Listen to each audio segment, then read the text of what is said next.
جمشید صاحب، الیکشن کے بعد جو ایک جمہوری نظام ہے، جو سسٹم ہے، وہ پروسیس جو چل رہا ہے، وہ آج آپ نے دیکھا کہ قومی اسمبلی میں اسپیکر کے انتخابات ہوئے اور بلوچستان میں بلا مقابلہ وزیر اعلیٰ بلوچستان سرفراز بگٹی منتخب ہوئے.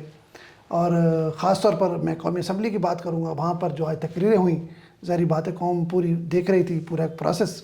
تو کیا کہیں گے، یہ جو جمہوری ایک پروسیس ہے وہ مکمل ہونے کی طرف جا رہا ہے؟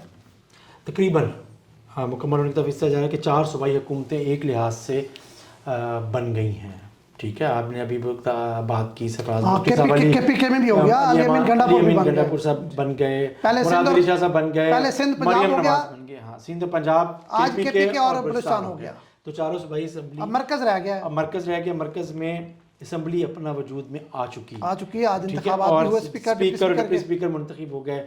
اب وزیر اعظم کا انتخاب اتوار کو ہونا ہے. اسپیکر کون بنے اور کتنے ووٹ لیے؟ جو ہارے انہوں نے کتنے لیے، ذرا بتائیں. اب اسپیکر کا آپ کو پتا ہے کہ جو میچ تھا وہ سردار ایاز صادق جو تیسری دفعہ الیکشن لڑ رہے تھے اس کا اسپیکر قومی اسمبلی کا مسلم نواز کے، اور انہوں نے تیسری دفعہ اس کامیابی کو یقینی بنایا اور 290 ووٹ کاسٹ ہوئے. اور اگر آپ یہ دیکھیں تو ان میں سے ایک ووٹ مسترد ہوا، تو اور 199 ووٹ لیے محترم ایاز صادق صاحب نے، اور ہمارے ملتان کے ملک عامر ڈوگر صاحب نے 91 ووٹ لیے. 91 جو 91 پی ٹی آئی کی سیٹیں ہیں، وہی سیٹیں وہی ہیں. اچھا ایک بات دیکھیں، ان کے پی ٹی آئی کے جتنے لوگ تھے وہ قائم و دائم کھڑے ہیں، کوئی بندہ نہیں ان کو اسکپ نہیں ہوا. آپ ایسے کہہ رہے ہیں جیسے کوئی اسکپ، کسی نے اسکپ ہونا تھا. ہاں بالکل ہونا تھا. بہت ساری لوگ ایسی تھی، بہت سارے رومر چل رہے تھے کہ ادھر ہو جائے گا، کوئی خریدا جائے گا، کوئی یہ ہو جائے گا، کوئی ان کو لکھ کے دی بیٹھا ہے، کوئی اس طرح کی بہت ساری باتیں تھیں.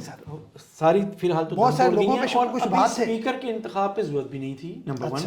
اور دوسری بات یہ کہ کیا کوئی 2-3 ووٹوں کا فرق ہے جہاں پہ کسی کی وفاداری شاید تبدیل ہو، کسی کوئی سرپرائز رزلٹ دے سکے. میرا خیال ہے کہ ایم کیو ایم، مسلم لیگ نواز اور پاکستان پیپلز پارٹی کی جو کولیشن گورنمنٹ ہے وہ بڑی واضح اکثریت رکھتی ہے. اور اگر ان تینوں کے بعد تو ظاہر ہے کہ جو سنی اتحاد کونسل ہے وہ اس کی تعداد بہت کم ہے اور چیزیں. اچھا ڈپٹی اسپیکر کے لیے کون کون تھے؟ یہ تو اسپیکر کا آپ نے بتا دیا، ایاز صادق صاحب، غلام مصطفیٰ صاحب تھے پاکستان پیپلز پارٹی کے. ٹھیک ہے. اور ادھر سے تھے میرا خیال ہے جنید صاحب تھے مسلم لیگ نواز کے امیدوار کے مقابلے میں. ان کو بھی سیم ووٹ ملے؟ وہ پی ٹی آئی کے امیدوار تھے. ان کو سیم ووٹ ملے، کوئی ڈفرینس نہیں ہے. نہیں. اچھا اب ہم آگے چلتے ہیں. تو جی نہیں، آپ مجھے تھوڑی سی ذکر کرنے دیں. آپ میرے شہر کی بات ہے تو میرے شہر کا آج جوان جس طرح گرجا ہے قومی اسمبلی میں اور جس طرح اس نے تقریر کی ہے ملک عامر ڈوگر نے، تو اس پر تو دیکھیں اپریسیشن بنتی ہے. عامر ڈوگر صاحب نے جس طرح خطاب کیا اس نے ایک ثابت کیا کہ ضروری نہیں کہ جو ایک موروثی سیاستدان یا جاگیردار یا وڈیرے ایک عام ورکرز نے قومی اسمبلی میں اسپیکر کا الیکشن لڑا، بے شک وہ ہار گئے، لیکن جس انداز میں انہوں نے آج تقریر کی، جس انداز میں انہوں نے آج آئینہ دکھایا اور جس انداز میں انہوں نے اپنا کیس پٹ کیا، بڑا مزہ آیا. اس پہ پوری قوم نے دیکھا کہ عامر ڈوگر صاحب نے کس طرح ان کی گونج تھی قومی اسمبلی میں.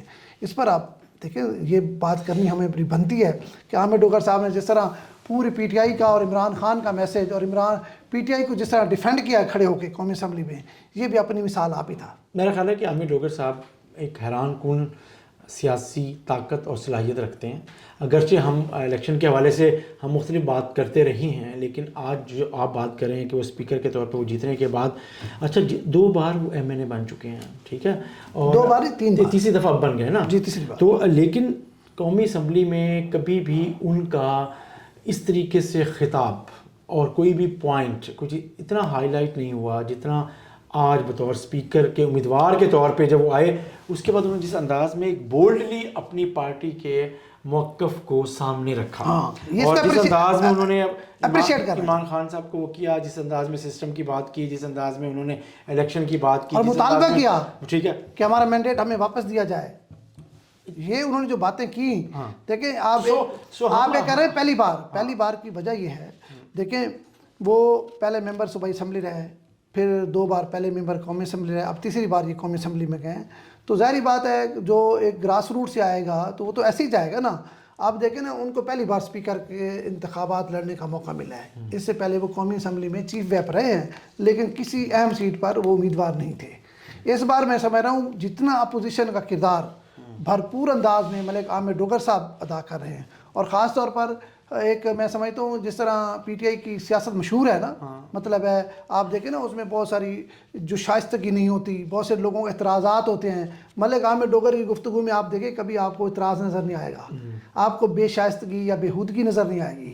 پارلیمانی گفتگو ہوئی آج، ٹھیک ہے. اس سے پہلے بھی اگر دیکھیں تو انہوں نے جب وہ پچھلے چار میری ایک بات سنیں، 4-5 سال جس طرح انہوں نے چیف ویپ رہ کے انہوں نے اپنے آپ کو منوایا، مطلب جس طرح انہوں نے پی ٹی آئی کے لوگوں کو اکٹھا رکھا اور سیشن چلوائے، اسی طرح جیسے انتخابات ہوئے ہیں عمران خان صاحب نے ان کو اندر سے بیٹھ کے اپنی پارٹی کا چیف ویپ بنا دیا تھا، کیونکہ ان کو اس بات کا پورا یقین تھا عمران خان کو کہ یہ صلاحیت صرف ملک عامر ڈوگر میں ہے جو اپنے تمام لوگوں کو اکٹھا رکھ سکتے ہیں. اور آج انہوں نے ثابت کیا کہ انہوں نے اپنے تمام تر لوگ جو ان کے ممبران قومی اسمبلی جیت کے گئے ہیں ان سب کو انہوں نے متحد رکھا ہوا ہے، اور آج ان کا انہوں نے ثبوت بھی دیا ہے. دیکھیں، اور اس کے علاوہ جو میں سمجھتا ہوں کہ جو اعتماد عمران خان کا ان پہ تھا اور جس انداز میں انہوں نے بات کیا یار، میں نے پھر کہا، میں کہتا ہوں کہ میں ان سے یہ ایکسپیکٹ نہیں کر رہا تھا تقریر، لیکن انہوں نے ایک بہت منجھے ہوئے پولیٹیشین کی طرح ایک تقریر کی ہے. اور انہوں نے ایک اپنی، میں بھی وہی بات کر رہا ہوں کہ جس انداز میں انہوں نے جو پوائنٹس اٹھائے، اپنی پارٹی لیڈرشپ کو ڈیفینڈ کیا، اپنی پارٹی پالیسی کو ڈیفینڈ کیا. مفلر انہوں نے پہنا ہوا تھا اور اس مفلر کے ساتھ ساتھ جو کل بھی انہوں نے ایسے کیا جب اوتھ دی نا، اوتھ کے ٹائم جب سائن کر رہے ہیں نعرے عمران خان کا آج بھی ووٹ ڈالنے کے بعد اسپیکر کے انتخاب کا پھر انہوں نے نعرے بازی کی، اپنی پارٹی کے حق میں نعرے لگائے. اور پھر دیکھ، میرا خیال ہے کہ انڈر اسٹیمیٹڈ رہے ہیں پہلے، اگر ان کی یوٹیلائزیشن نہیں ہوئی. اس کی وجہ دیکھیں اس کی ایک وجہ ہے. دیکھیں مخدوم شاہ محمود قریشی صاحب کی موجودگی میں ملتان کے کوئی لوگ اس طرح آگے تو نہیں آ سکتے تھے نا، بالکل صحیح، جس طرح انہیں اب موقع ملا ہے. ٹھیک ہے، دیکھیں ملک صلاح الدین ڈوگر نے اس شہر کی مطلب بڑی پرانی سیاست کی ہے، مطلب اس شہر کے میئر بھی رہے اور خود ممبر قومی اسمبلی رہے، سینیٹر رہے. یہ عامر ڈوگر کی گرومنگ تو ظاہری بات ہے بائی برتھ ہے، لیکن ان کو اس طرح کا کوئی موقع نہیں مل پا رہا تھا.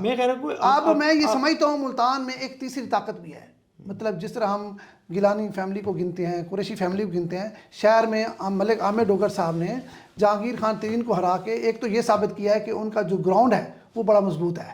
ذہن میں رکھیں، ایک تو انہوں نے یہ ثابت کیا ہے کہ ان کا گراؤنڈ بڑا مضبوط ہے. اور اگلی بات یہ ہے کہ الیکشن سے پہلے بھی ہم ڈسکس کر رہے تھے، تو الیکشن سے پہلے ہی لگ رہا تھا کہ ملک عامر ڈوگر کا مقابلہ نہیں ہے، ایسے ہی ہے. لیکن کیونکہ ترین صاحب آ گیا تو فضا بنی، لیکن عامر ڈوگر صاحب نے جتنا ووٹ لیا وہ بھی اپنی مثال آپ ہے. پھر اپنے تو لیا اپنے بھائی عدنان ڈوگر کو بھی انہوں نے شہر سے MP منتخب کرایا، یہ بھی بڑی ایک اہم بات ہے. اور پھر قومی اسمبلی میں جیسے ہی ان کو موقع ملا ہے، شاہ محمود قریشی صاحب کیونکہ نہیں تھے، تو جیسے ان کو موقع ملا اور اسپیکر کے انتخاب میں انہوں نے حصہ لیا ہے، تو انہوں نے پھر اپنی جو صلاحیتیں تھیں ان کو آج انہوں نے منوایا ہے. میں بھی ایڈ کر لوں، ضرور کریں، کوئی چیز رہ گئی تو ضرور کریں.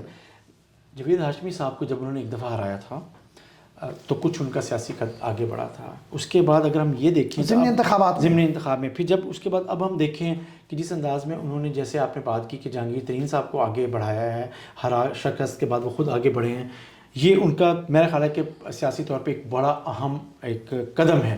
تیسری بات یہ کہ جب وہ اسپیکر کا الیکشن لڑے ہیں تو جیسے ہم یہاں ہمیشہ کہتے ہیں کہ ملتان شہر میں 2 پولیٹیکل پروفائلز ہیں، ایک یوسف رضا گیلانی صاحب ہیں اور شاہ محمود قریشی صاحب ہیں. لیکن جن بڑے ناموں کو جس مارجن کے ساتھ وہ ہرا کر آگے آ رہے ہیں عامر ڈوگر صاحب، تو اب اور اس اسمبلی میں اس خطاب کے بعد ان کا وہ جو امیج ہے ایز اے لیڈر، میرا خیال ہے وہ اور ایمرج ہوا ہے اور بڑا ہے. اب وہ آپ ان کو یہ نہیں کہہ سکتے کہ وہ انڈر ریٹڈ پولیٹیشین ہے، یہ انڈر ریٹڈ MNA ہے. وہ ایک ہمارے ہاں تیسرا نیشنل لیول کا ایک لیڈر ایمرج ہو رہا ہے، اور وہ خطاب بھی کر سکتا ہے. وہ اپنی پارٹی کارکن، اپنی لیڈرشپ کے کارکن کے طور پہ لیڈرشپ کے فوٹ اسٹیپس کو فالو بھی کر سکتا ہے. ان کے پروگرام اگر وہ نہیں ہے تو ان کے پروگرام کو کیسے ڈیفینڈ کر سکتا ہے، جس پلیٹ فارم پہ اسے کرنا ہو وہ ہر جگہ پر کر سکتا ہے. تو یہ جو صلاحیت ہے، اس میں ایک اور چیز بھی ایڈ کریں. جس طرح انہوں نے 9 مئی کے بعد مشکل وقت دیکھا اور ثابت قدم رہے، یہ بھی بڑا کم ہے. اب اس کو بھی ذرا ایڈ کریں. ایگزیکٹلی، مطلب جس انداز میں اس مشکل وقت میں ٹائم کی کمی. جمشید صاحب، مقصد یہ ہے ہمارا کہ ملتان کی گونج آج بھی قومی اسمبلی میں رہی ہے، آج بھی رہی ہے، اور آج تو ملک عامر ڈوگر صاحب چھائے رہے ہیں.